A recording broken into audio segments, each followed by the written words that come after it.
रस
भोग लगाओ, है छप्पन भोग तैयार किनारा।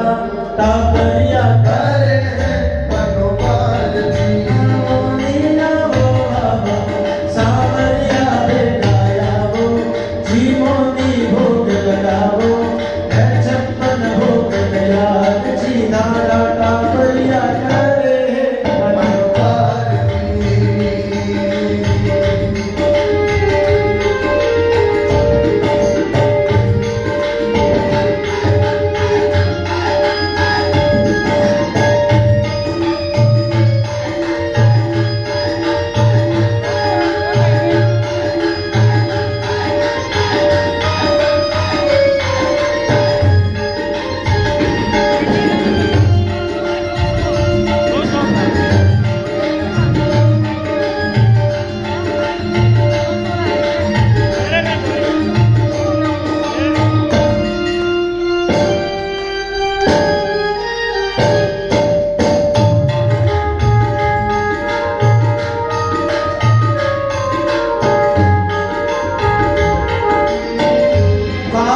किसमिस नुजा कुरबानी, खोपरा छुआरा बादाम लेवो।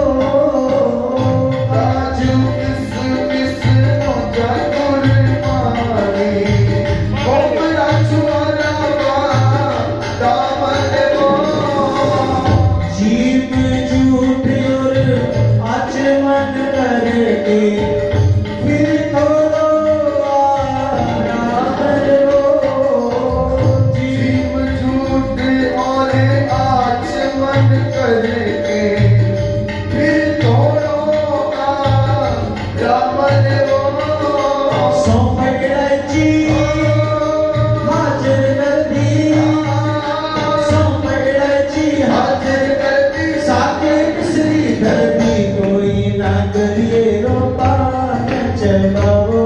जीवोनी भोग लगाओ, है छप्पन भोग तैयार।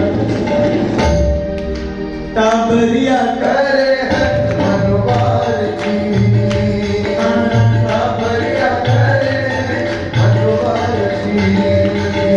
गोवर्धन को जमुनी रवि, आए मांगे मेरो मनवा।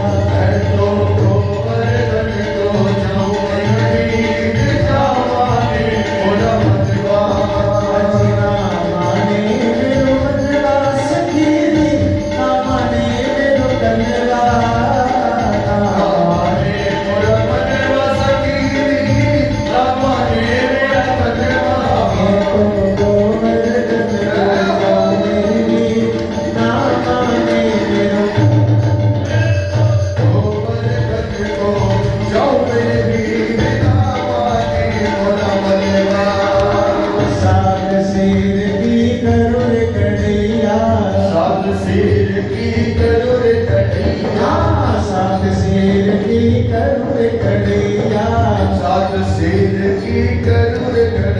तो ब्राह्मण जगत जीवाओ मेरी, ना माने मेरो मनवा।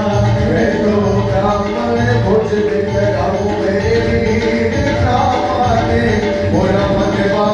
तो गोवर्धन को जाऊं मेरी, ना माने मेरो मनवा। मैं तो गोवर्धन को जाऊं मेरी, ना माने मोरा मनवा।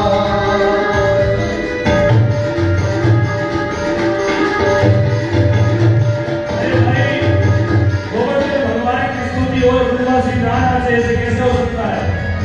यदि कोई नाच भी नहीं रहा तो मने तो नाच ही रहा वो, क्योंकि कुछ तो ऐसे भी होते हैं लोग नाच से करते हैं, लोग नाच से करते हैं, कुछ ऐसे भी होते हैं बस शर्म आती है, लेकिन बड़ा से उसे होते हैं कि वो शर्म को छोड़ करके वो नाचते हैं।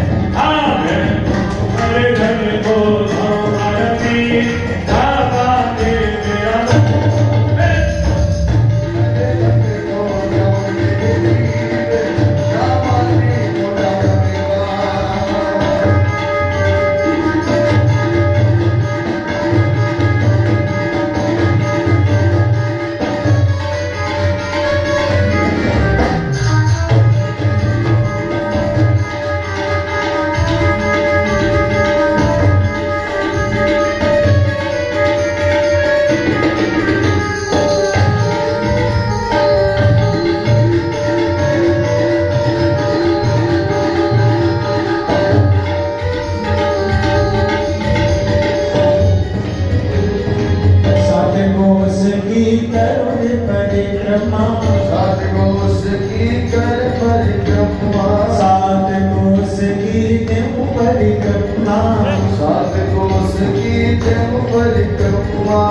जीवन सफल बनाओ मेरी वीर मेरो मनवा बैठो जीवन सफल बनाओ मेरे वीर नामाने मोरा मनवा छटा तेरी तीन लोक से न्यारी है गोवर्धन महाराज छटा तेरी तीन लोक से न्यारी है गोवर्धन महाराज छटा तेरी तीन लोक से न्यारी है गोवर्धन महाराज छटा तेरी तीन लोक से न्यारी है गोवर्धन महाराज छटा तेरी तीन लोक से न्यारी है गोवर्धन महाराज छटा तेरी तीन लोक से न्यारी है गोवर्धन महाराज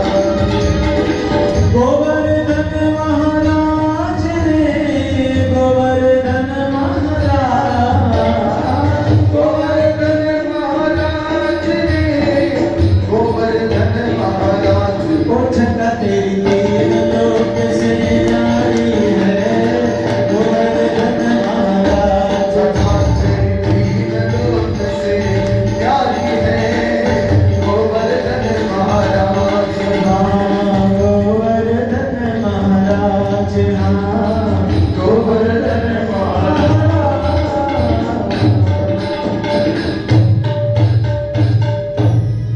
बोलिए गोवर्धन भगवान की जय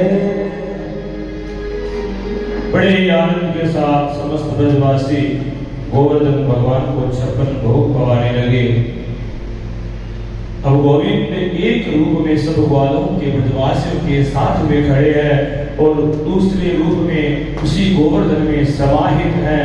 सभी ब्रजवासी थाल के थाल भोग लगाने लगे और भगवान गोवर्धन उसी प्रसाद को पाने लगे। ब्रजवासी बड़े प्रसन्न हुए, बोले कन्हैया न जाने तेरो भगवान कितने दिने को भूखो है, लेकिन कुछ भी है जाए आनंद बढ़वावे।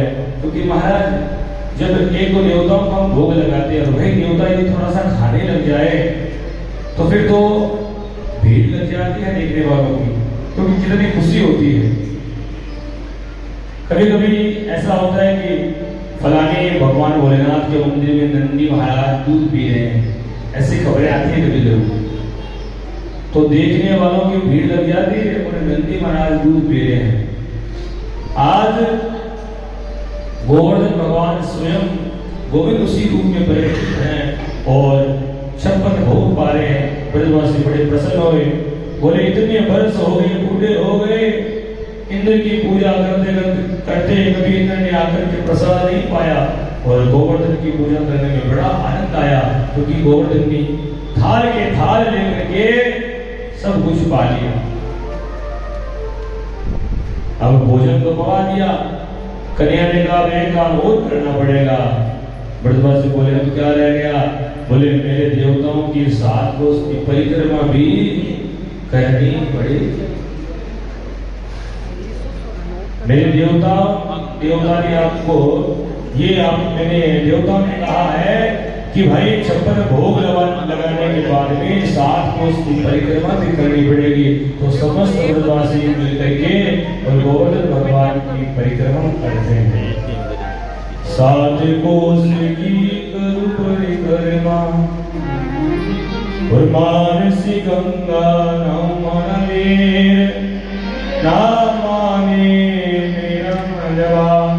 समस्त ब्रजवासियों ने गोवर्धन भगवान की परिक्रमा की, पूरी पूजा संपूर्ण हुई। पूजन होने के बाद में एक दिन तो पता नहीं, दूसरे दिन इंद्र ने कहा भाई क्या बात है, इस बार ब्रज में पूजा नहीं हुई हमारी, जाकर के देखो तो सही। जब जाकर के देखा सेवकों ने तो बोला महाराज अब वहां पर आपका कोई काम नहीं है, वहां पर जज दूसरे हो गए। बोले कौन? बोले गोवर्धन, सब तो उनकी पूजा कर रहे हैं। इंद्र ने क्रोध किया, बादलों को आज्ञा दी, बोले खूब बरसात करो, डुबा दो। बादलों ने इंद्र की आज्ञा मान करके पूरे ब्रज में मूसलाधार प्रसाद की। सारे ब्रजवासी घबरा गए, दौड़े दौड़े कन्हैया के पास आए। कन्हैया अब क्या करें, अब तो समस्त ब्रजवासी मारे जाएंगे। तेरे कारण, देखो तेरे कारण हमने गोवर्धन की पूजा की, अब इंद्र रुष्ट हो गए, अब क्या करें।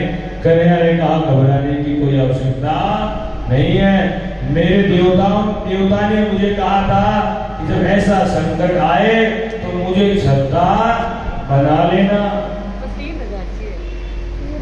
अभी तो यहाँ पर ये संदेश मिलता है कि जो भी भगवान की शरण में जाता है भगवान उसकी रक्षा स्वयं करते हैं। आज समस्त ब्रजवासी गोविंद की शरण में गए, बोले गोविंद इस मूसलाधार वर्षा से हमारी रक्षा करो। और सो ही गोविंद ने 7 वर्ष की अवस्था में 7 दिन और 7 रात तक गिरी को यानी पर्वत को गिरी को धारण किया, तो भगवान का नाम हो गया गिरधारी।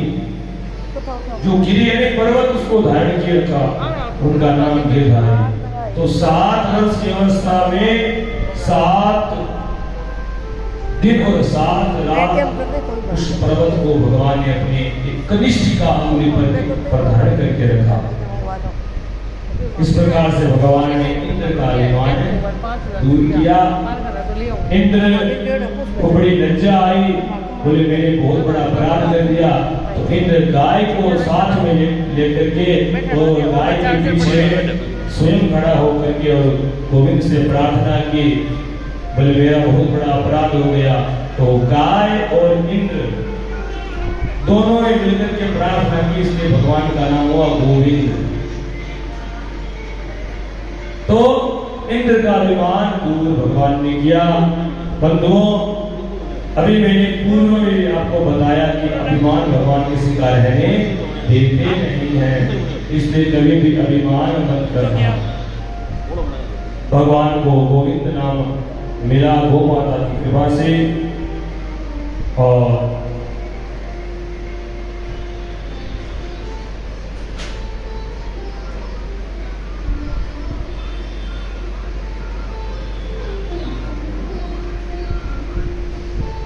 एक बार की बात है, एकादश्याम निराहार समभ्यर्च जनार्दनम साधों नंदस्तुतायिन्या द्वादश्याम जलमामिष।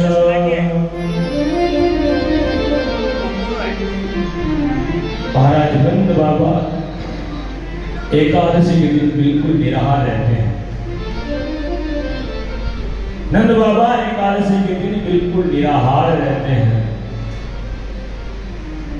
एक बार एकादशी का दिन था, नंद बाबा प्रातःकाल 4 बजे उठते थे। उन्हें रात्रि को 12 बजे लगा कि एकादशी की रात्रि को 12 बजे ऐसा लगा कि जैसे सुबह हो गई है, तो 12 बजे उठ करके वो यमुना में स्नान करने चले गए। नदियों का ये भी नियम होता है कि सूर्यास्त के बाद में वहां पर स्नान नहीं किया जाता है। नदी तीर्थों में सूर्यास्त के बाद में स्नान नहीं करना चाहिए। अब रात्रि को नंद बाबा 12 बजे स्नान करने गए और जैसे डुबकी लगाई कि वरुण लोक के जो वरुण देवता के जो दूत हैं, सेवक हैं, वो नंद बाबा को पकड़ करके वरुण लोक ले गए। अब जो 2-3 ग्वाले साथ में गए थे, उन्हें डुबकी लगाते हुए तो नंद बाबा को देखा, लेकिन जब बहुत देर तक बाहर नहीं आए तो दौड़े दौड़े कन्हैया के पास में गए। बोले कन्हैया, नंद बाबा यमुना में डूब गए। सोई कन्हैया दौड़े दौड़े आए और यमुना में डुबकी लगाई, सीधे वरुण लोक पहुंचे। और वरुण लोक में जैसे वरुण देवता ने भगवान को देखा, सोई चरणों में गिर करके प्रार्थना करने लगा। बोले हे नाथ, आज आपका यहाँ पर कैसे आना हुआ? आज तो हम धन्य हो गए। बड़ी सुंदर स्तुति वरुण देवता ने गोविंद की भगवान ने कहा, मेरी तो स्तुति कर रहे हो, मेरी वंदना कर रहे हो और मेरे पिताजी को बांध करके रखा है। अब जैसे वरुण देवता को पता चला, बोले नंद बाबा तो कन्हैया के पिता हैं। अब तो बड़बड़ाने लगे, बोले अब न जाने क्या होगा। चरणों में गिरे, क्षमा याचना की, बोले प्रभु हमसे बहुत बड़ा अपराध हो गया, हमारे सेवकों ने बहुत भारी अपराध किया, क्षमा करो। तो भगवान ने क्षमा किया और नंद बाबा को लेकर के पुनः ब्रज में पधारे।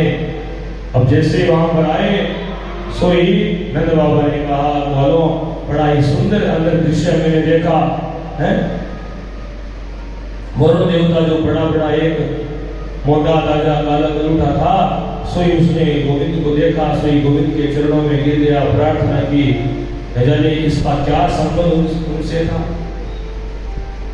अब तो सारे ब्रजवासी बोले कन्हैया, अब हमें पक्को विश्वास हो गयो कि तू कोई साधारण बालक नहीं है, तू साक्षात परमात्मा है। बीच बीच में ऐसा हो जाता, जब कन्हैया के ऐसे चमत्कार वाले देखते तो उन्हें आभास होने लगता कि कन्हैया कोई साधारण नहीं है, ये परमात्मा है।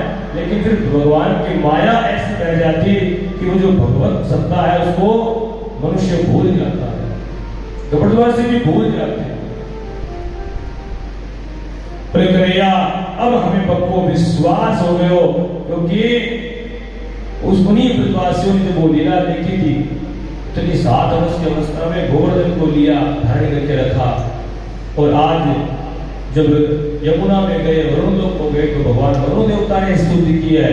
तो सारे ब्रजवासी बोले कन्हैया अब हमें पक्को विश्वास हो गयो, तो कोई साधारण बालक नहीं है, तो साक्षात भगवान है।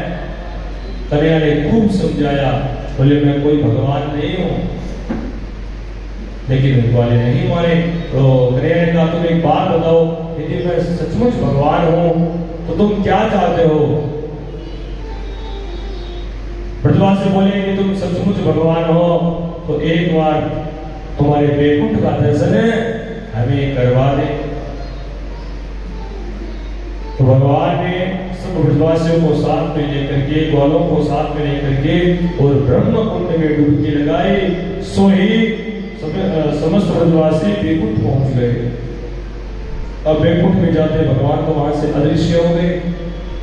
अब भगवान ने वैकुंठ में इधर उधर घूमे। अब भाई हमारे लिए जो नई जगह होती है हम जानते नहीं है, तो क्या करेंगे, इधर उधर घूमेंगे। अब ब्रजवासी इधर उधर घूमे, कोई उनसे बातचीत भी ना करे। अब भगवान के जो पार्षद है वो इधर उधर घूमे हैं, तो ब्रजवासी कहते हैं कि राधे राधे। अब वैकुंठ में उनसे कोई राधे राधे भी ना करे। फिर मन में सोचा कि हो सकता है कि ये राधे राधे वाले नहीं है, ये राम राम वाले होंगे। तो कहा राम राम तो आपको किसी ने राम राम भी नहीं किया। अब कोई बोले नहीं, कोई राम राम नहीं करे, तो आपको वहां पर रहना अच्छा लगेगा क्या। दूर देखा तो शेष नाग के ऊपर गोविंद शयन कर रहे हैं, चतुरानन पंचानन उनकी सेवा कर रहे हैं, यानी ब्रह्मा महेश उनकी सेवा कर रहे हैं, पूजा कर रहे हैं। सभी समस्त देवी देवता चारों तरफ खड़े हैं। एक वाले ने कहा देख श्री रामा, उनकी सूरत तो अपने कन्हैया जैसी लागे। सभी सब वाले वहां पर गए, तो आगे भगवान के पार्षदों ने रोक दिया, बोले आगे नो एंट्री है, यहां से आगे नहीं जा सकते। अब बेचारे वहां भी नहीं गए। अब कोई बोले नहीं, पास में उस देवता के जाने नहीं दे, कोई राम राम नहीं करे।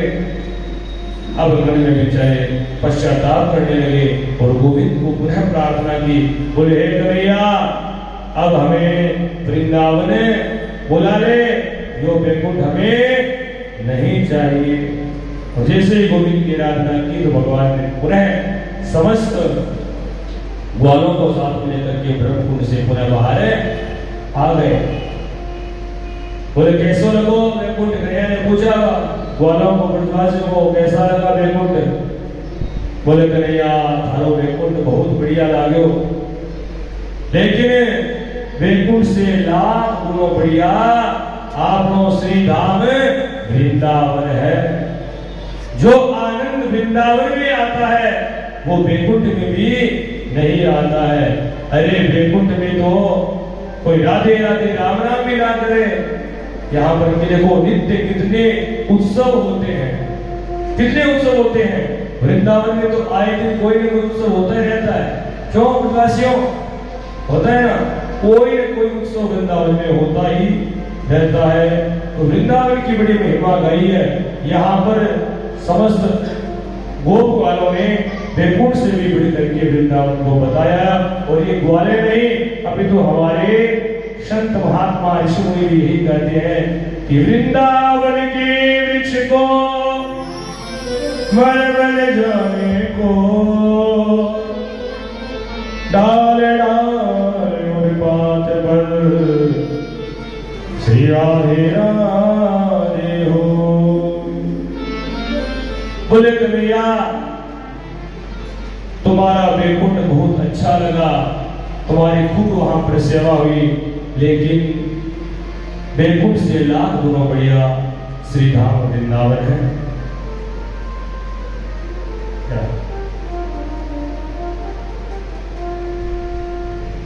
जुगल जी आए थे मुंबई से इस दिव्य महोत्सव में, और इन्होंने आज 3 दिवस का श्राद्ध परिपूर्ण किया और ब्राह्मणों को प्रणाम करके उनका आशीर्वाद लेकर के अपने पूर्वजों की मंगल कामना अपने साथ में लेकर के और अपनी इस यात्रा को आज ये पुनः प्रारंभ कर रहे हैं। अभी ये जाएंगे आप कहाँ? बनारस काशी जाएंगे। अब यहाँ से काशी जाएंगे और काशी से दिल्ली और दिल्ली से मुंबई।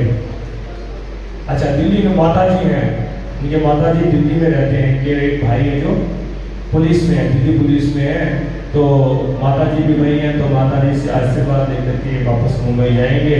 तो इस महोत्सव में आए थे इसी कामना को। यहाँ जो आता है वो किस कामना से आता है? अपने पितरों की मंगल कामना के लिए आता है, कल्याण की कामना को लेकर के आता है। लेकिन आता वही है जिसके मन में अपने पूर्वजों के प्रति, अपने पितरों के प्रति श्रद्धा होती है। तो भगवान की कृपा आप पर बनी रहे और आगे भी इसी प्रकार से धार्मिक कार्यों से जुड़े रहे। वैसे तो आप धार्मिक हैं ही, आधे पंडित तो आप हैं, वास्तु के विषय में, ज्योतिष के विषय में बहुत चर्चा करते हैं बीच बीच में। तो भगवान गदाधर ऐसे ही आपको हंसता रखें, आपकी यात्रा मंगलमय हो। बोले गदाधर भगवान की जय हो। आइए हम सभी वृंदावन की एक बार बड़ी सुंदर महिमा सुनते हैं। हो मन चल रे, मन चल रे वृंदावन धाम, हो राधे राधे गाएंगे। मन चल रे वृंदावन धाम, राधे राधे गाएंगे।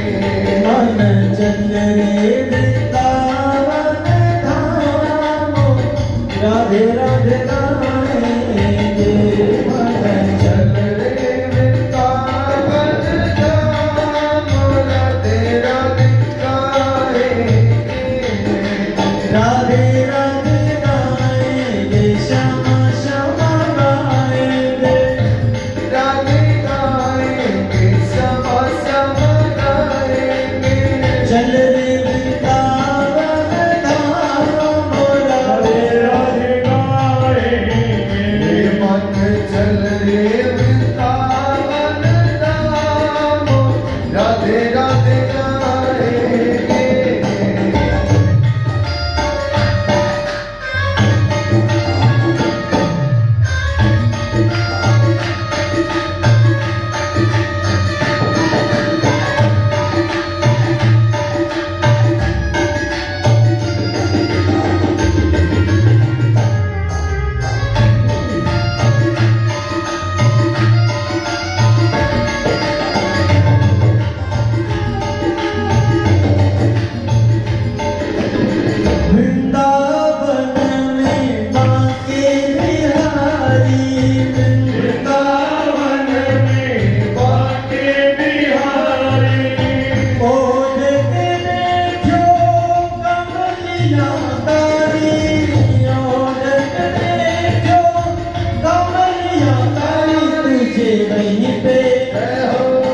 तुझे वहीं पे मिले विश्राम, राधे राधे गाएंगे। तुझे वहीं पे मिले विश्राम, राधे राधे गाएंगे।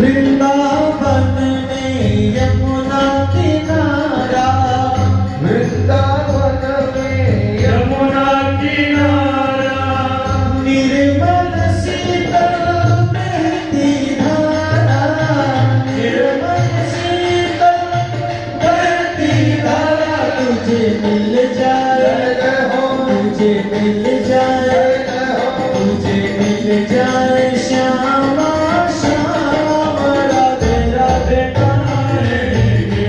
तुझे मिल जाए श्यामा श्याम, राधे राधे गाएंगे। श्रीनिधि वन की शोभा है न्यारी, श्रीनिधि वन की शोभा है प्यारी। हरिदास जी के बानी बिहारी, हरिदास जी के बानी बिहारी। तेरे बन जाए, तेरे बन जाए, तेरे बन जाए बिगड़े काम, राधे राधे गाएंगे। तेरे बन जाए बिगड़े काम, राधे राधे गाएंगे। अनशन रे वृंदावन धाम, राधे राधे गाएंगे। चल रे वृंदावन धाम, राधे राधे गाएंगे। वृंदावन की इन कुंज गलिन में, वृंदावन की इन कुंज गलिन में खुशबू बिहारे चित आती है। वृंदावन की इन कुंज गलिन में, वृंदावन की इन कुंज गलिन में खुशबू बिहारी चित आती है। मन में समाए मदहोश बना के, मन में समाए मदहोश बना के। दर पे बिहारी चले जाती है। वृंदावन की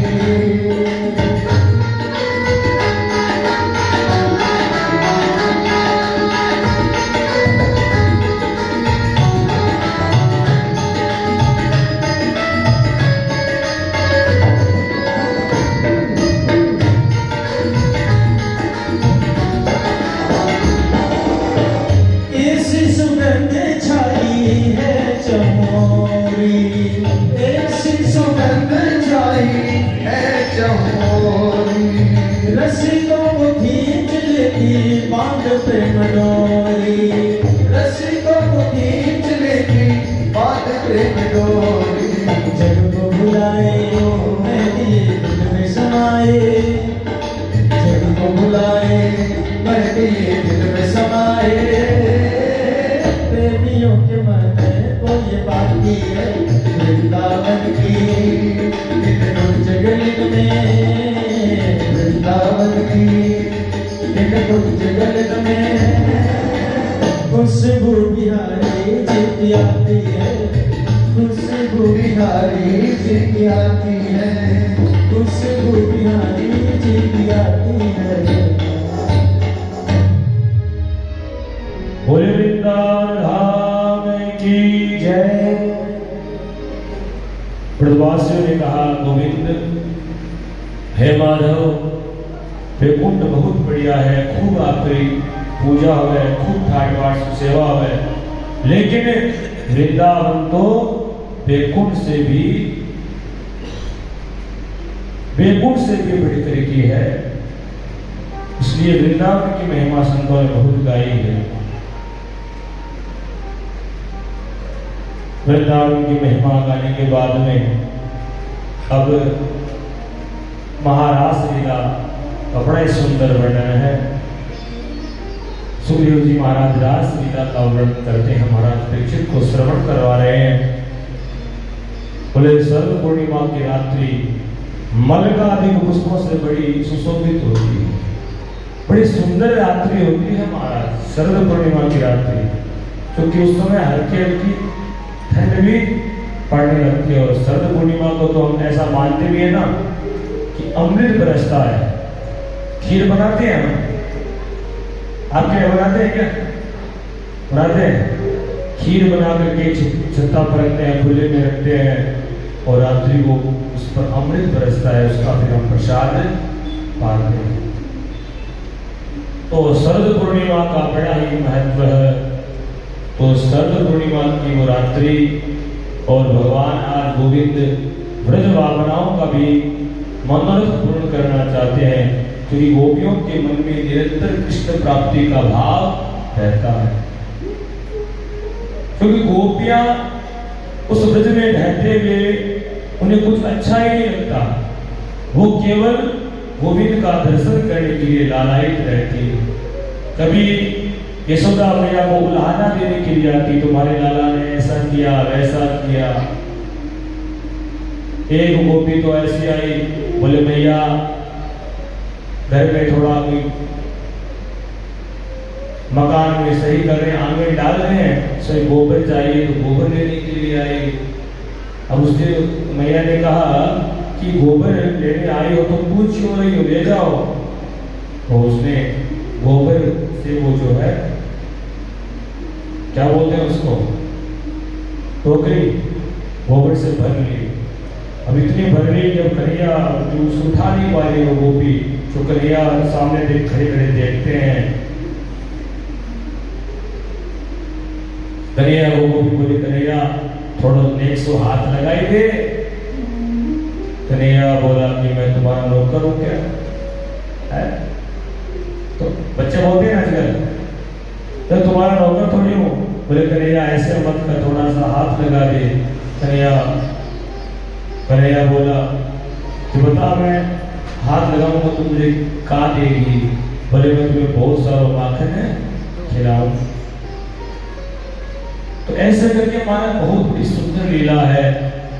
ज्यादा तो इस राजपंचाध्याय का वर्णन विस्तार से नहीं कर सकते, लेकिन संक्षिप्त रूप में आपको बताता हूँ कि बड़ा ही सुंदर भाव है ये हर किसी को समझ में भी नहीं आता है। भाई जिसके मन में काम वासनाएं अत्यंत भरी है, उसकी काम वासनाएं शांत हो जाती है इसको सुनने से। गोविंद का दर्शन गोपियां किसी न किसी भांति करना चाहती है। गोविंद जब सुबह सुबह गायें चराने जाते हैं तो भी गोपियां गोविंद का दर्शन करती है, क्योंकि गोपियां क्या है? जीवात्मा है। गोविंद क्या है? परमात्मा है। तो जीवात्मा तो हमेशा ही परमात्मा की प्राप्ति के लिए अग्रसर रहता ही है। तो जो जीवात्मा माया से परे है उसी का नाम गोपी है। ये कोई गोपी और कृष्ण की सीधी कोई कहानी नहीं है। एक जीवात्मा है जो माया के आवरण से मुक्त होकर के परमात्मा की तरफ जाना चाहता है, उसी का नाम गोपी है। तो भगवान ने मन में विचार किया, ये गोपियां हमारी तरफ हमेशा लालायित रहती है, हमारा दर्शन करना चाहती है, तो आज हमें गोपियों का मनोरथ पूर्ण करते हैं। शरद पूर्णिमा की रात्रि को बड़ी सुंदर ठंडी रात्रि होती है, और ऐसे बंसी बजाई है कि मानो सब गोपियां समझ ली कि आज गोविंद हमें बुला रहे हैं। सोई गोपियां अपने घरों के कार्य को छोड़कर उस मध्य रात्रि में गोविंद के पास में आ पहुंची। गोविंद ने आते ही पूछा, देवियों यहाँ कैसे आए हो इतनी रात्रि को? अब गोपियां ऐसे कैसे कहते कि आपने बुलाया है? तो ये गोविंद ने तो केवल बंसी बजाई थी। रूपागमन कारण बताइए, आने का कारण क्या हुआ? क्या पूर्णिमा का चंद्रमा देखने आई हो? तो चंद्रमा देखने आई तो चंद्रमा देख लो जाओ। अब गोपियां कुछ बोल नहीं रही है, अपने मस्तक को, सिर को नीचे किए हुए पैर के अंगूठे से जमीन को उधेड़ रही है। क्या बोले? मस्तक हिला दिया, बोले मैं चंद्रमा देखने तो नहीं आई। तो बोला क्या बात है, अपने पति से झगड़ा हो गया इसलिए आई हो? देवियों, घर में तो पिता कितना भी झगड़ा हो, कभी घर को छोड़कर नहीं जाना चाहिए। पति का जैसा भी स्वभाव हो, पति जैसे भी हो, वो अपने होते हैं, उनकी सेवा करनी चाहिए। छोटी छोटी बातें घर में वो होती रहती है, इसलिए देवियों तुम यहाँ से चली जाओ।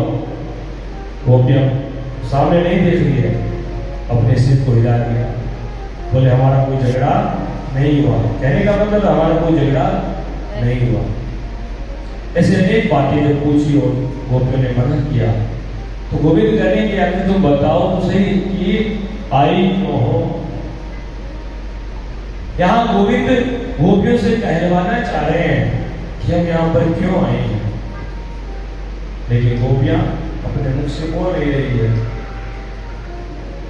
अनेक प्रकार से जब गोपियों को लगा कि अब जब से आए हैं तब से ये ज्ञान देते जा रहे हैं, हमें जब से आ रहे हैं तब से ज्ञान देते ही जा रहे हैं, ऐसे मानने वाले नहीं हैं। तो गोपियों ने कहा भक्ता भजस्व दुर्भक्त है हे गोविंद, हम तो आपका भोग लगाने आए, हम तो आपके भक्त हैं, आपका भोग लगाने आए हैं। क्योंकि भगवान को भक्त और भाग सबसे ज्यादा प्रिय है। बंधुओं ध्यान से सुनिएगा, यहाँ गोपियां कह रही है कि हम आपकी भक्त हैं, आपको भोग लगाने आए हैं। तो संतों ने कहा कि भगवान को दो ही वस्तु ज्यादा प्रिय है, पहला तो भक्त, दूसरा भाग। बहुत परीक्षा लेते हैं भगवान भक्तों की। कभी कभी आपने देखा होगा जो भी ऐसे भक्ति में है उनकी जीवन में बहुत संघर्ष होता है, कभी कष्ट भी पाता है, दुख भी पाता है, तो उनकी बहुत परीक्षा लेते हैं। मीराबाई ने कितने संघर्षों का सामना किया, प्रहलाद जी ने कितने संघर्षों का सामना किया, खूब परीक्षा लेते हैं। देखिए भाग और भक्त दोनों एक जैसे होते हैं, इनमें ज्यादा अंतर नहीं होता। जैसे आप भात बनाते हैं ना, उस समय क्या करते हैं भाई, बटलों में जो जल डालते हैं, जल गर्म होता है, इसमें चावल डालते हैं और बार बार उसमें एक एक चावल थोड़ी थोड़ी देर बाद में निकाल करके दोनों अंगूठे और उंगली के बीच में से लेकर के देखते हैं ना कि कोई कण तो नहीं है। देखते हैं ना कि चावल भात पूरा गला कि नहीं गला, कोई कण तो नहीं है। जब कोई कण नहीं रहता है तो हम उसको क्या कहते हैं, भात। चावल में कोई कण नहीं रहता तब हम उसे कहते हैं भात। उसी प्रकार भगवान भक्तों की बार बार परीक्षा लेते हैं, इसमें कोई काम तो नहीं है, कोई क्रोध नहीं है, कोई ईर्ष्या का भाव तो नहीं है। जब भक्त परिपूर्ण रूप से शुद्ध हो जाता है तो भगवान उसको परीक्षण करते हैं, उसके बाद में जब परीक्षण में वो उत्तीर्ण हो जाता है उसको फिर भक्त कहते हैं। कोई भी प्रकार का कण उस भक्त में नहीं रहता। इसलिए भक्त और भाग इन दोनों में समानता है, इन दोनों में समानता है, ज्यादा अंतर नहीं। इसलिए भगवान को भक्त और भाग अति प्रिय है। गोपियां कह रही है गोविंद हम तो आपको भोग लगाने आए हैं। श्रीजान चित्तम सुखेन भवता परितं गेषु यदि शत्रुकरावपि गृह्यविद्ये पादो पदं न जलस्तव पादमूलात् या मैं कथं भजमतो गर्भाम किं वा। फोन चार्ज पड़ी है ऊपर से। इस प्रकार से भगवान ने गोपियों का पूर्ण रूप से परीक्षण किया और जब गोपियां सभी परीक्षाओं में उत्तीर्ण हुई तो महारास प्रारंभ हो गया।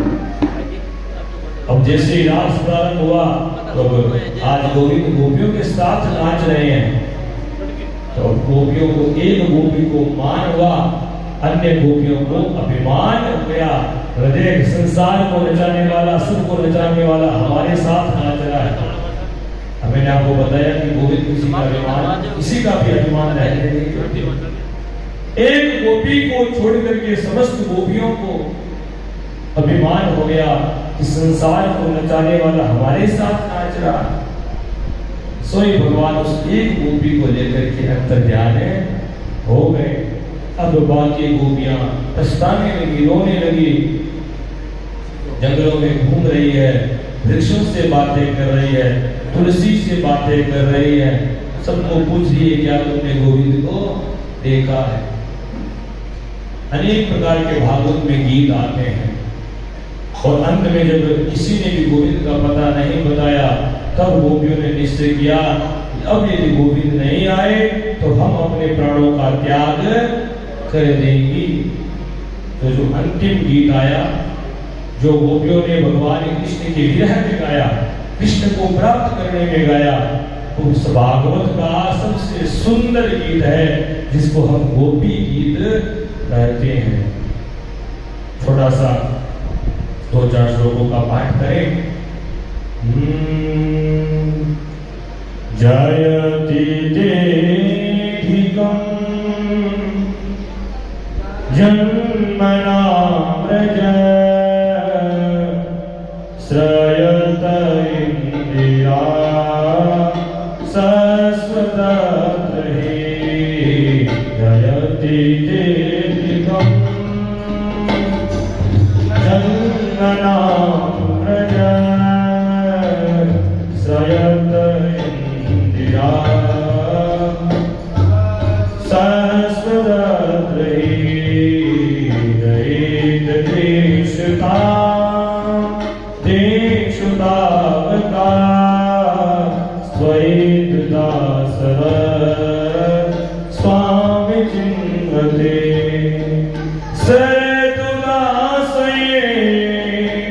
साधु जात सरसिजोदर एक साधिसा सुरत नाथ में सुल्क दासिता वरदने गो नेह जिमुलभर विजय जलापया ज्ञान राक्षसा वर्षमारुता हेतुकामना निसर्गया गया कृष्णो मया सर्वकेवलं रक्षितावो न खलु गोपिका नन्दनो भवान् चिरदेहिना नमन्तरात्मे देखन साधितो विश्वभूतये सजीवदेवा सात्वतां कुले। और अंत में क्या कहा? तद कथामृतं तत् जीवनं तवेदितं कल्मषातः श्रवणे मङ्गलं श्रीमदाततं भुवि गृह्णन्ति ते भूरिदा जना। अनेक प्रकार का ये सुंदर जो भाव है गोपियों ने व्यक्त किया गोपी गीत के माध्यम से। बहुत ही दिव्य गीत है। गोपियां कहती है कि ये प्यारे जब से आप ब्रज में पधारे हो तब से इस ब्रज गोपी की महिमा वैकुंठ से भी अधिक हो गई है। क्योंकि अब तक लोग वैकुंठ भाग रहे थे पर जब आप इस ब्रज में पधार गए तो अब कोई वैकुंठ में नहीं जाना चाहता, सब वृंदावन ही जाना चाहते हैं। और हकीकत बात है ये यात्रा हम गया जी में लेकर के आए हैं। तो शायद किसी को संकोच हुआ, कोई आया नहीं आया, लेकिन यही यात्रा हम श्री धाम वृंदावन की कर ले तो बूढ़े बच्चे हैं, छोटे जवान सब सम्मिलित हो जाएंगे, क्योंकि वृंदावन तो ऐसी जगह है जहाँ पर हर कोई जाना चाहता है, छोटा बाल बच्चा बूढ़ा सब वृंदावन जाना चाहते हैं। हालांकि यहीं पर भी आ सकते हैं सब, लेकिन मैंने आपको पहले दिन भी बताया कि लोगों के मन में बहुत भ्रांतियां हैं, यहाँ के प्रति बहुत भ्रांतियां हैं। अब आप लोग यहाँ पर आए हो तब आपको पता चला है कि जैसा हमने सुना था वैसा कुछ नहीं है। बहुत ही अच्छी जगह है, बहुत ही सुंदर जगह है, इतनी प्रशासन ने व्यवस्था करके रखी है। हालांकि भीड़ जरूर है, लेकिन प्रशासन की व्यवस्था बहुत ही अद्भुत है।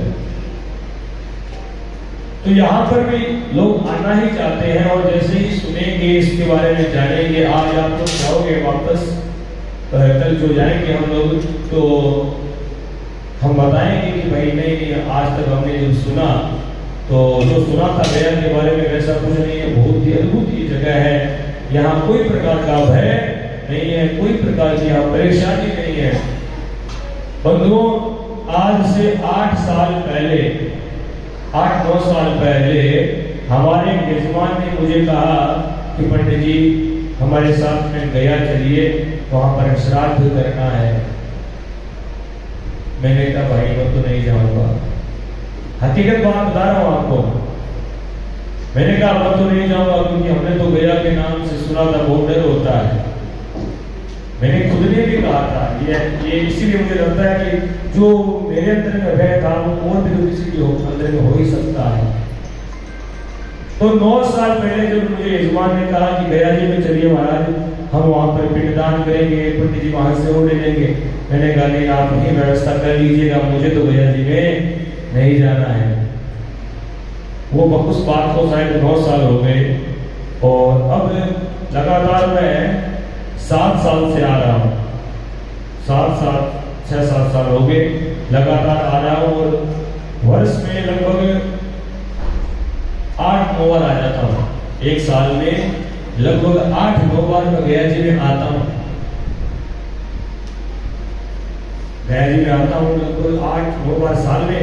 तो सब लोग जब स्टेटस देखे तो बोले महाराज आप बार-बार गया जी बहुत जाते हो, कितनों लोगों को डालते हो उसे गया जी में। अब उनको लगता है खाली भूलभेद को डालते हैं, मन में तो अलग रहता है ऐसा भाव, बल्कि ऐसा कुछ नहीं है। पितरों की कल्याण की कामना के लिए यहाँ पर आया जाता है, फिर दान तर्पण किया जाता है। तो एक भय रहता है, और वो भय मेरे मन में भी था। लेकिन जब मैं पहली बार आया तो मुझे बड़ा आश्चर्य हुआ कि मैंने जो सुन के रखा था वो तो ऐसा तो कुछ भी नहीं है। यहाँ पर ये इतनी अद्भुत जगह है। अब तो ये पितृपक्ष है, इसलिए हम यहाँ बोध गया में रुके हुए हैं, क्योंकि गया में अभी जो व्यवस्था है इतनी अत्यधिक भीड़ हो जाती है पितृपक्ष में कि मतलब श्वास लेना भी कठिन हो जाता है उस भीड़ में, और जगह भी नहीं रहती, क्योंकि इतनी होटल वहां पर नहीं है। वहां पर धर्मशाला है, उसमें भीड़ बहुत ज्यादा हो जाती है, और जितनी भी होटलें हैं वो बोध गया में, क्योंकि यहाँ पर विदेशी लोग भी आते हैं जो बौद्ध धर्म के। यहाँ पर जापान के, तिब्बत के सब मंदिर भी बने हुए हैं, चीन के, भूटान के। तो यहाँ पर जब मैं पहली बार आया और मुझे लगा कि मैंने जो सुना था वैसा कुछ भी नहीं है, उसी दिन से मैं लगातार गया जी में आ रहा हूँ। ये गदाधर भगवान की कृपा है। लेकिन ऐसा कभी नहीं सोचा था कि यहाँ आते आते हम एक दिन ऐसा भी आयोजन करेंगे। गोविंद की कृपा हुई, गदाधर की कृपा हुई, सो ऐसा आयोजन हो गया। हाँ, इस लगभग 3-4 महीने पहले अंतिम बार हमारे मनोज जी गौड़ यहाँ पर बैठे, मनोज जी माली, अंतिम बार मैं इनके साथ में भी 3-4 महीने पहले आया था, और इनका जो सानिध्य रहा था, हम लोग साथ में रहे थे, तो ऐसे ही चर्चा हो गई ऐसे आयोजन की, और वो देखो परिपूर्ण भी होगी। तो माध्यम में ये भी है, मनोज जी भी इस आयोजन के मतलब भागीदार हैं। इनके साथ जो आया तो यजमान तो बहुत आए थे, लेकिन कभी ऐसा विचार नहीं आया। मनोज जी हम जो आए थे तभी चर्चा चली थी, और हमने 2-4 होटल देखे भी थे। बाद में हम चले गए, किसी होटल को फाइनल नहीं किया। वहां जाने के बाद में फोन पर बात हुई, और हमारे प्रिय हैं एक यजमान, बड़ा ही सुंदर भाव रखते हैं वो, गुरुत्व का भाव मुझे देते हैं। जो महावीर जी सोमानी बैठे हैं, इनके छोटे भाई हैं पवन जी सोमानी। तो पवन जी से चर्चा प्राय हो जाती है, ऐसा कोई दिन नहीं होता जिस दिन पवन जी से बात ना हो। जैसे रात की 9-10 बजती है तो पवन जी का फोन आ ही जाता है, तो उनके सामने चर्चा की। तो उनका बहुत ही सुंदर आयोजन है देखो, लेकिन वहां पर आपको किसी तरह घबराने की आवश्यकता नहीं है। बोध गया में हमारे प्रेमी रहते हैं, तो पवन जी के साला जी हैं जिनका नाम सुरेश जी नारायणी है, और सुरेश जी के साला जी हैं जिनका नाम पुरुषोत्तम जी है। वो बोध गया से ही आते हैं, यहीं पर निवास करते हैं। तो उन्होंने ही इस होटल को बुक किया, मुझे आना भी नहीं पड़ा, सारा कार्य उन्होंने यहाँ पर कर दिया। और ये आज जो आयोजन है ये सफलता की ओर बढ़ रहा है। आज 6वां दिवस पूर्ण हो रहा है। तो हम बात कर रहे थे वृंदावन धाम की, तो हर कोई वृंदावन जाना चाहता है। कुछ लोग यहाँ पर नहीं आए, बोले कि महाराज आप कभी वृंदावन जाओ तो बताना, आप कभी वृंदावन की यात्रा करो तो बताना कि वृंदावन में सब चले, आप भी चलोगे? बिल्कुल। तो वृंदावन सब कोई जाना चाहता है। यहाँ पर श्रीमद् भागवत में भी क्या लिखा है, बोले वृंदावन तो वैकुंठ से भी बढ़ गया है। हमारी कांता भाई आए हुए हैं, वृंदावन से जुड़े हुए हैं। हरे कृष्ण मैसेज जा रहा है तो हरे कृष्ण, कॉल में बात करते हैं तो हरे कृष्ण, बड़ा ही सुंदर इनका भाव है। तो वृंदावन की यात्रा करेंगे कि गोविंद चाहेगा तो जरूर अवश्य जाएंगे। और इस प्रकार से गोपियों ने जब ये गोपी गीत गाया तो आखिर में गोविंद को आना ही पड़ा। और जो भी नित्य इस गोपी गीत का पाठ करता है तो गोविंद को आना ही पड़ता है उस भक्त को दर्शन देने के लिए। ये जो गोपी गीत है ना, इसका कोई नित्य पाठ करे तो गोविंद के दर्शन उसे अवश्य ही होते हैं। ये महिमा है गोपी गीत के बंधुओं। आज क्या बात है, मुझे संख्या कुछ कम दिखाई दे रही है, संख्या कुछ कम लग रही है। हाँ गए सब चले गए, जुगल जी चले गए, दो जुगल और वो जुगल जी चले गए, एक वो मदन जी, एक मदन जी भी चले गए ना, 4 वो चले गए, 4 संख्या वैसे कम हो गई। एक इनके घर से आज कम आई है। अच्छा सदानंद जी गए क्या? कब गए? हाँ सुबह गए थे। संख्या अब कम होती जा रही है। आज शायद आज बढ़ेगी भी, आज कुछ 4-5 दिन और भी आएंगी। अब जैसे गदाधर की इच्छा है, लेकिन काम अच्छा हो गया। सब जो श्राद्ध करने आए थे वो प्रसन्न है। बोले सुबह सबसे बात भी हो रही थी, बोले श्राद्ध करके बड़ी बोले मन को शांति मिली है। जो इस भाव से आया था, एक भय के साथ आया था, क्या होगा, नई जगह जा रहे हैं, ऐसी जगह नाम सुना हुआ था, लेकिन जो भी आया जिसने श्राद्ध किया वो बड़ा ही प्रसन्न है। और भगवान को मैं कहता हूँ कि आपको ऐसे प्रसन्न रखें, लेकिन जो मन में आपके भय था वो निकल गया। हाँ, रंजू देवी जी कह रहे हैं कि जब हम श्री डूंगरगढ़ से जब ट्रेन में चढ़े थे बीकानेर से, तो धड़कन तेज हो रही थी।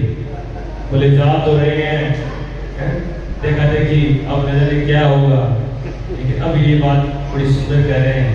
अब तो बोले यहाँ से जाने का भी मन नहीं कर रहा। बोले गदाधर भगवान की जय। अब जो लाइव प्रसारण सुन रहे हैं ना, उनको लगता है कि हम तो कथा सुन रहे हैं, महाराज जी बीच बीच में क्या बात है लेकर के आ जाते हैं, लगता भी होगा। लेकिन मेरे प्यारों, बातें तो सभी करनी पड़ती है। जो यात्री आया है उसका मनोबल भी बढ़ाना पड़ता है, उसका उत्साह भी बढ़ाना पड़ता है, ये जरूरी भी है।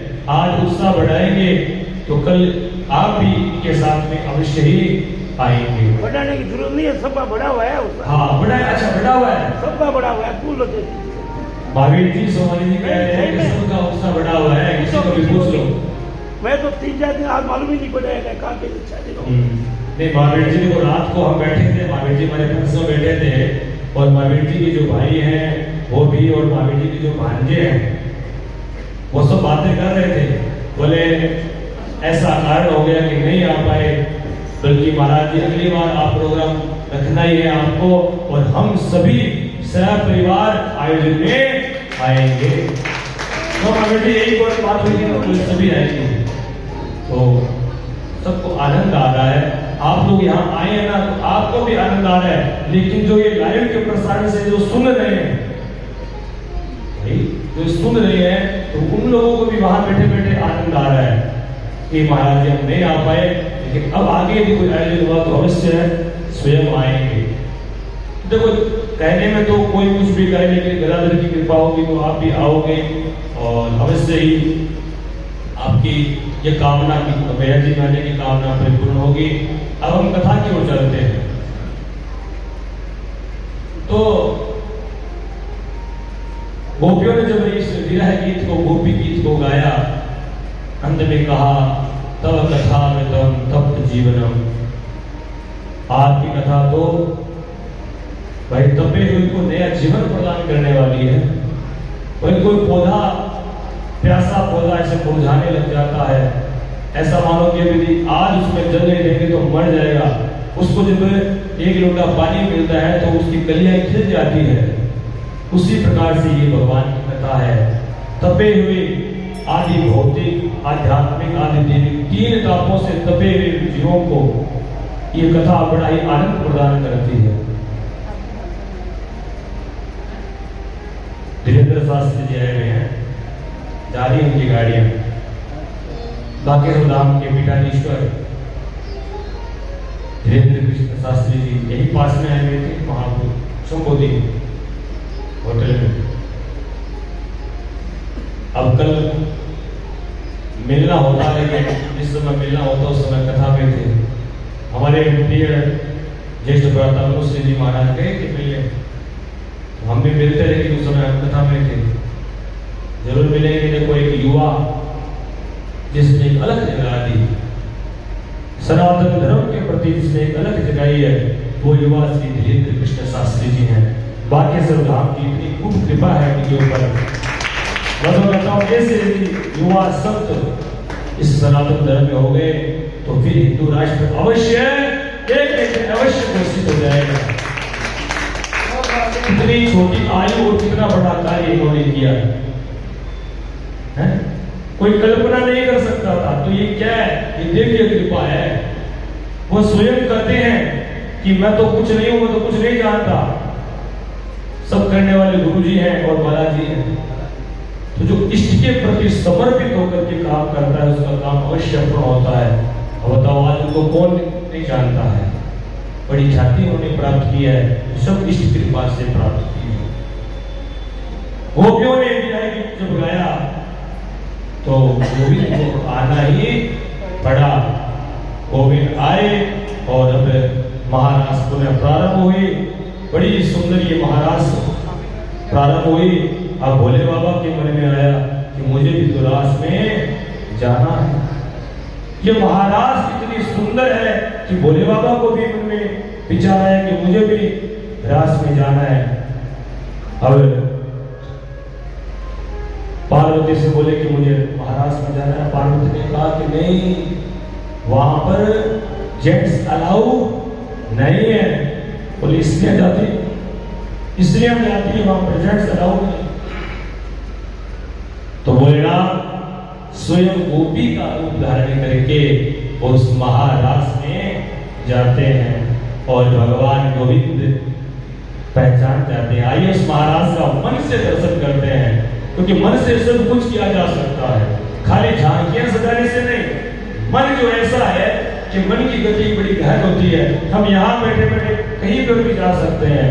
तो आइए मन और भाव से इस ऐसे महाराज का दर्शन कीजिए जिसमें महादेव गोपी बनकर के और गोपियों के साथ में नृत्य कर रहे हैं। एक दिन वो बोले भंडारी बन करके ब्रज नारी गोकुल में आ गए, हाँ गोकुल में आ गए। एक दिन वो बोले भंडारी बन करके ब्रज नारी गोकुल में आ गए, हाँ गोकुल में आ गए। पार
राधा संग श्याम राधे मैं भी नाचूंगा तेरे संग में रास रचेगा ब्रज में भारी रास रचेगा ब्रज में भारी मुझे दिखाओ प्यारी गोकुल में आ गए गोकुल में आ गए दिन दिन वो भोले भंडारी बन करके ब्रजधारी गोकुल में आ गए ओ गोकुल में आ गए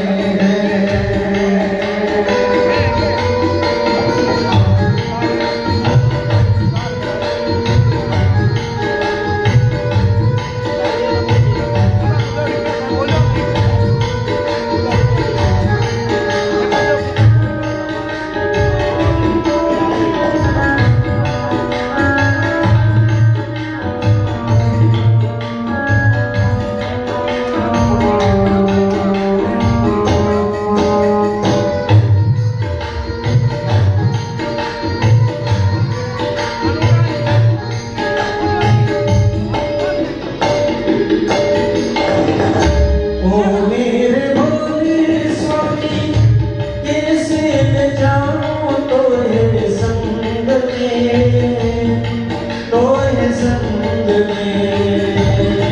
मेरे भोले स्वामी कैसे न जाऊं तोहे संग में मोहन के सिवा कोई पुरुष ना उस रास में मोहन के सिवा कोई पुरुष ना जाए रास में उस रास में हंसी करेगी ब्रज की नारी हंसी करेगी ब्रज की नारी मानो बात हमारी गोकुल में आ गए ओ गोकुल में आ गए दिन वो भोले भंडारी बन करके ब्रजधारी गोकुल में आ गए हैं वो ब्रज में आ गए हैं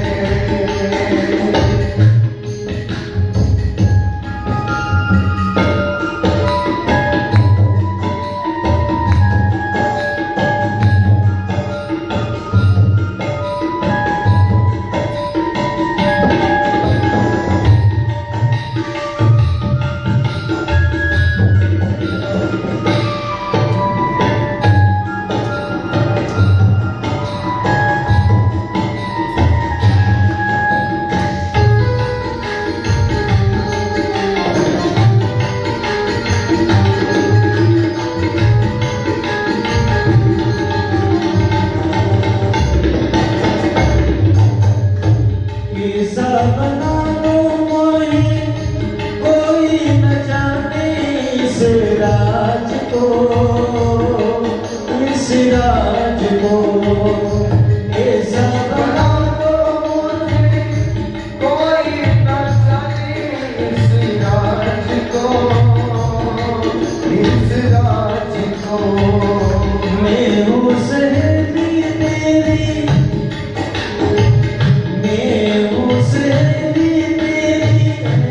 ऐसा बताना ब्रजराज को मैं हूँ सहेली तेरी ऐसा बताना ब्रजराज को ब्रजराज को बना के चूड़ा पहन के साड़ी बना के चूड़ा पहन के साड़ी वो बिंदिया चमकेगी वो चूड़ी खनकेगी वो बिंदिया चमकेगी वो चूड़ी खनकेगी तेरी नींद उड़ जाए वो बिंदिया चमकेगी वो चूड़ी खनकेगी वो बिंदिया चमकेगी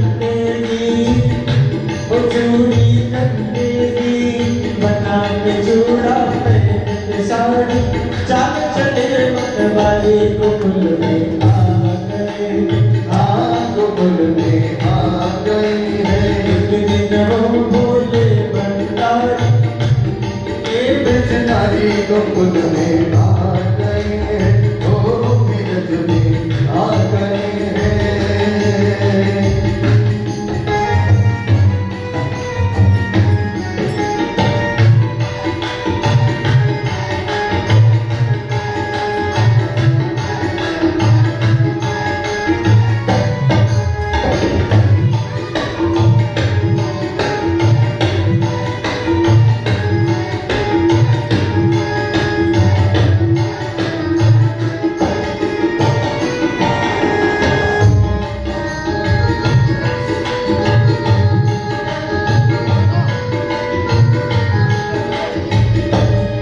देखा मोहन ने तो समझ गए वो सारी बात रे, सारी बात रे। देखा मोहन ने वो समझ गए वो सारी बात रे, सारी बात रे। ऐसी बजाई बंसी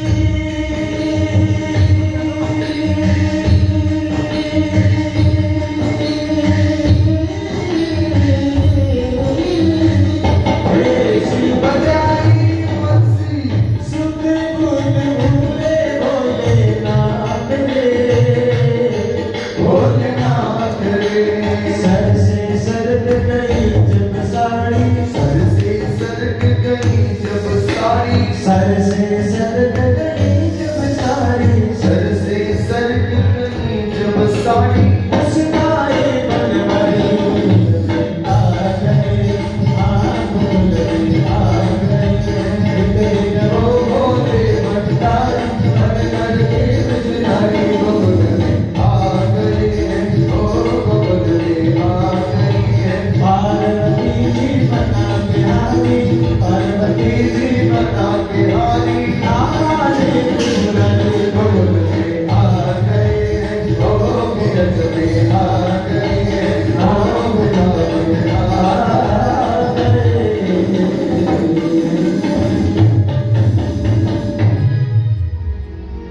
शंकर भगवान की जय हो। गोपेश्वर महादेव की जय हो।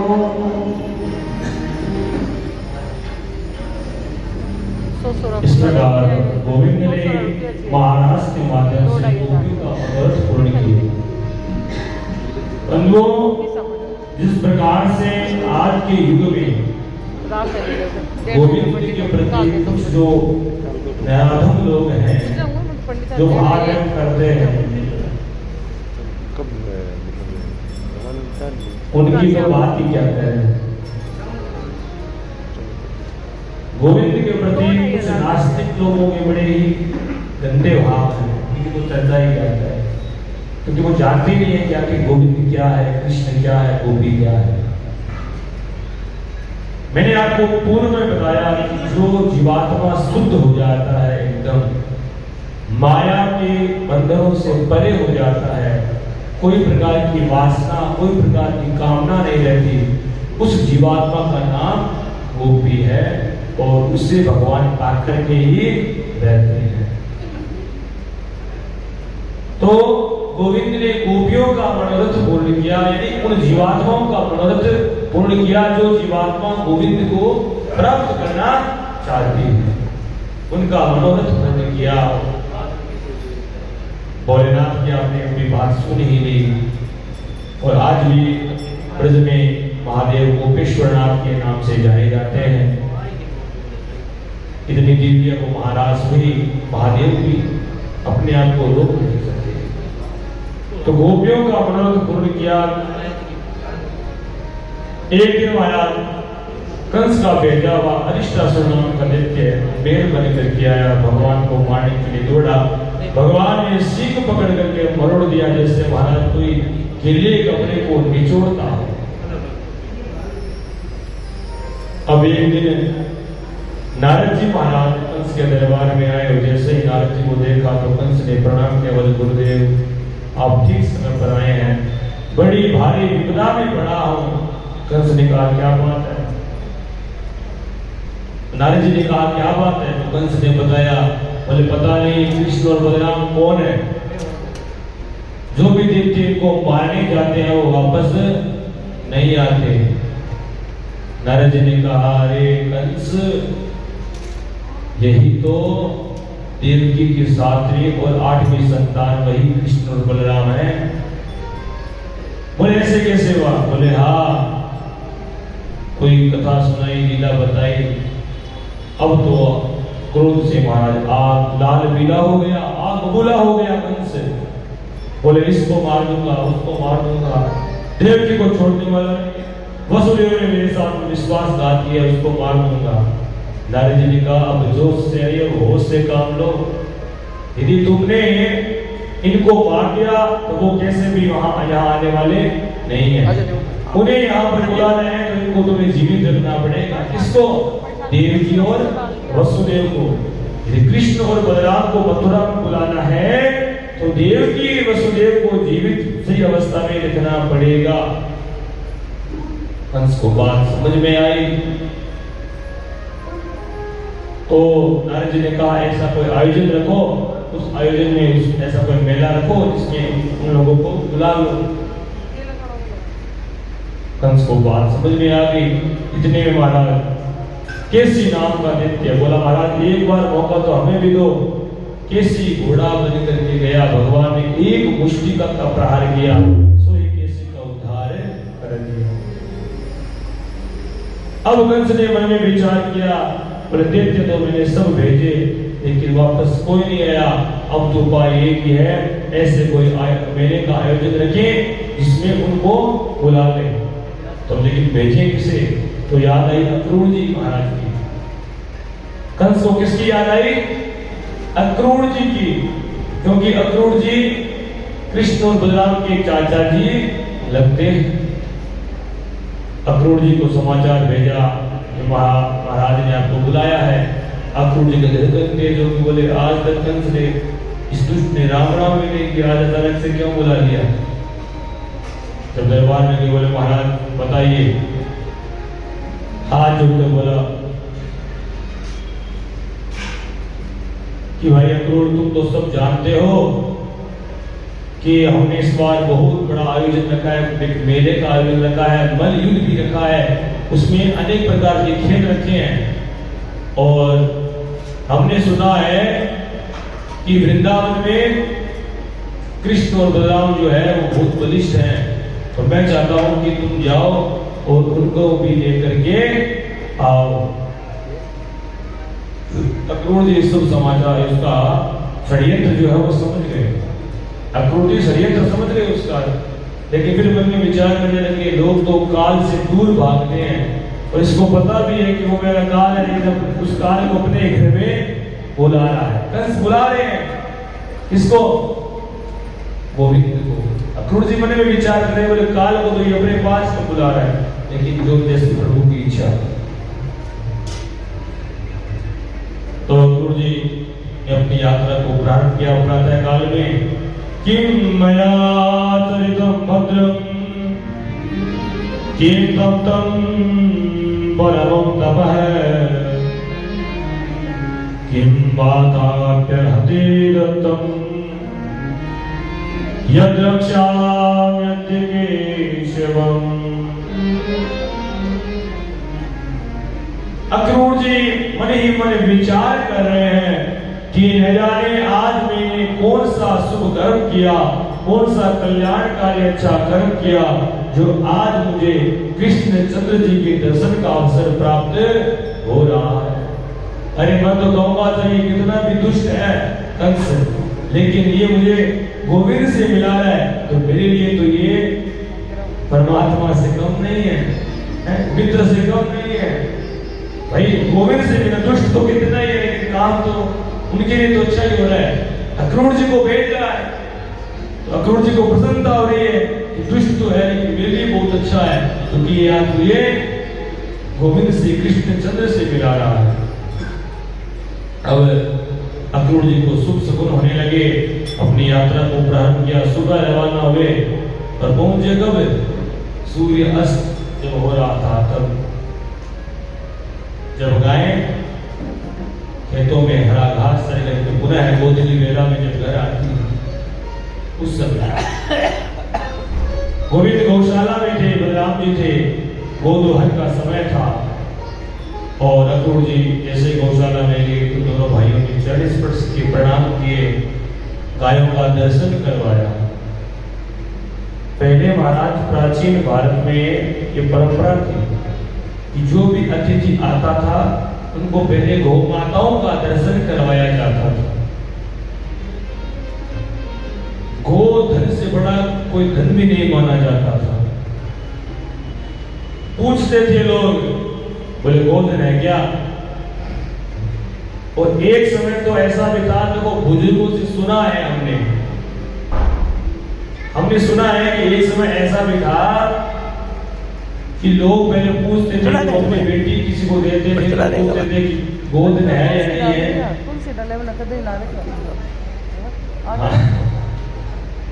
हाँ देखो आपको, हाँ अपनी अलग अलग भाषा है। तो गोधन पूछते थे, भाई गोधन है क्या? तो जब गोधन हुआ करता था तो अपनी बेटी को देते थे। एक तो खेत जमीन, एक तो खेत में एक गोधन जब होता था तो लोग अपनी बेटी को देते थे। और आज यदि गोधन और खेत है तो बेटी देते नहीं है। हाँ, आज गोधन होता है और किसी के पास में खेत होता है तो पहले ये शर्तें रखी जाती है कि मेरी बेटी गाय का काम नहीं करेगी, मेरी बेटी खेत नहीं जाएगी। अब तो ये भी शर्त हो कि मेरी बेटी झाड़ू नहीं निकालेगी, मेरी बेटी बर्तन नहीं साफ करेगी। तो भाई तेरी बेटी हो तेरे घर में रख, क्या करेगा भेज करके? हैं? तेरी बेटी को कोई पूजा करने के लिए ले जा रहे हैं क्या? हकीकत बात है, ये इतनी शर्तें हो गई है। मेरी बेटी जहां आपका बेटा रहेगा वहीं रहेगी, सही बात है। यदि आपका बेटा दिल्ली रह रहा है तो मेरी बेटी दिल्ली रहेगी। ऐसा नहीं कि आप सास ससुर को अपने पास रखो। तो बहुत शर्तें हो गई है, और जहां शर्तें होती है, जहां सौदे होते हैं, वो संबंध नहीं होते।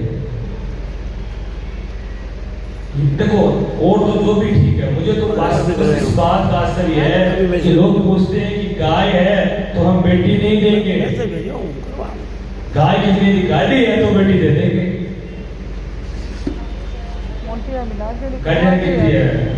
नंबर मिला देखो एक और देखो आश्चर्य की बात तो तब होती है, उसके घर में गाय है और वो बेटी गाय का काम कर रही है, और वही जब बेटी के लिए दूसरा वर देख रहा है तो कहता है कि घर में मेरी बेटी गाय का काम नहीं करेगी, तो तेरे घर में कर रही है, वहां जाकर के करने में क्या दिक्कत है, क्या परेशानी है? देखो यदि गायों का कार्य करोगे, गौ की सेवा करोगे तो मेवा ही मिलेगा। क्योंकि आप पितरों का पूजन करते हो, आप देवताओं का पूजन करते हो, लेकिन कोई न कोई देवता छूट जाता है, कोई न कोई पितर छूट जाता है। लेकिन यदि आप गाय की पूजा करो तो फिर कोई भी पीछे रहने वाला नहीं है। प्रत्यक्ष प्रमाण है। आप 1 वर्ष तक अपने घर में गाय रखो, नित्य सेवा करो। सुबह उठते ही सबसे पहले गौ माता के पास में जाओ, अपने हाथों को गौ माता के ऊपर घुमाओ और चरण स्पर्श करो, गाय के चरणों की रज लेकर के मस्तक पर धारण करो और गाय को खूब खिलाओ पिलाओ। फिर देखना आपके घर में क्या स्थिति होती है। आप स्वयं विचार करो, एक समय ऐसा भी था भाइयों भाइयों में कितना प्रेम था, था। पति पत्नी में कितना प्रेम था, कमाई कम लेकिन सुख कितना था। अब कमाई तो बहुत है लेकिन सुख नहीं है। भाइयों में प्रेम नहीं है, रिश्तों में प्रेम नहीं है, वो सब गायों की बात है। बंधुओं, लोग वास्तु शास्त्र में इतने अब उलझे हुए हैं, इतने उलझे हुए हैं कि लाखों पैसे लाखों रुपए वास्तु शांति के लिए लगा रहे हैं। वास्तु शांति के लिए लाखों लोग लगा रहे हैं। बिल्डिंग जो बनती है तो पहले वास्तु का कार्य होता है। ठीक है, वास्तु शास्त्र है, हमारा ये पार्ट है, अंग है शास्त्र। हाँ। लेकिन पहले हम इतना वास्तु नहीं देखते थे। क्यों विजय कुमार जी? पहले इतना वास्तु नहीं देखते थे। कहीं तो रसोई बनी हुई थी, क्यों? क्योंकि एक साथ नहीं बनता था ना भाई, स्थितियां भी वैसे होती थी। तो कहीं रसोई बना दी, कहीं वॉशरूम बना दिए, कहीं कक्ष बना दिया, तो फिर भी कोई प्रकार का वास्तु नहीं था। इतनी शांति थी, इतना सुकून था। लेकिन वो क्यों था? क्योंकि उस घर में गाय थी। वो जहां गाय होती है उस घर में न तो कोई वास्तु दोष लगता है और न कोई पितृ